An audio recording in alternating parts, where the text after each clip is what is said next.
Good afternoon, this is HorseRacingNation.com editor Jared Horak with your video feature race of the week. This week's feature race for Saturday, September 11th is going to be the 9th race from Belmont Park, the Grade 2 Bowling Green Handicap for 3-year-olds and up. They're going to be traveling 1 mile and 3/8 on the inner turf course. I've been on a little bit of a roll on my video plays recently. A couple weeks back gave out the exacta in the Travers Stakes. Last week gave out the exacta in the Woodward Stakes. Let's see if we can keep things going into this week. In the Bowling Green, this is how the pace scenario seems to play out. We do have an 11-horse field. It looks like Gabriel's Hill is probably going to go out and try to set the pace. He does seem best on the main track. I don't think he's going to be able to last all the way around. But we have 5 horses that like to show some tactical speed. Samard breaking down on the inside, making his first start since January. We have Al Cali, your Sword Dancer show finisher. Strike a Deal, who won the Dixie earlier this year. That was a Grade 2 event at Pimlico. Then we have Interpretation, your 2009 Grade 1 Turf Classic winner. Hasn't won since that event. And then we have Following My Footsteps, coming up from the optional claiming ranks. And we have 5 horses that like to do their best running in the late going. Grand Couturier, your defending champion, hasn't won since that race last year, but definitely the 7-year-old seems to be off his game. Winchester finished 2nd in the Bowling Green in 2009. He is in pretty good form right now.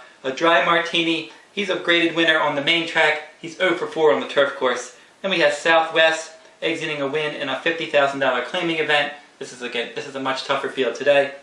Then we have June Turk breaking from the outside post, finished 8th in the United Nations. That was his United States debut. I have 4 horses that I'm going to center most of my attention around. Al Cali, who I did mention, was 3rd in the Sword Dancer. That was at 12 furlongs. This race at 11 furlongs. Now in that Sword Dancer, he did have the lead in the stretch, was run down late. I'm thinking he's going to set another good tactical trip today and take the lead. Maybe with this race, a furlong shorter, he'll be able to hang in there and maybe get the job done. Strike a Deal, he has run last, and next to last in his last 3 races, but he did win the Dixie earlier this year. He is a graded winner at this distance as well. Remember, Dominguez gets aboard. He's going to set a decent tactical trip. Maybe today he can turn it around at a little bit of a price. Now Winchester looks like the solid favorite in here. Very consistent. He's a 2-time Grade 1 winner. As I mentioned, 2nd in this race last year. He's going to be coming from off the pace. A definite threat to definitely finish in the top 3. And then my last main contender in this event, Jean Turk breaking from the outside post. As I did mention, he finished 8th in the United Nations. He was sitting a decent trip that day, sitting back in 5th. Then he weakened in the stretch. He was making his first start since February and his first start in this country. He is a Grade 1 winner in Brazil. Now I think today he could be tighter, making his 2nd start in this country. Maybe he can jump up and run a better race. As I mentioned, he did show some quality in Brazil. Maybe he jumps forward today. This is how I suggest playing this race. We're going to make a $10 exacta. We're going to put Al Cali, Strike a Deal, and Jean Turk on top of Winchester. And then we're going to come back and we're going to play $10 to win on Jean Turk as our live long shot play of the day.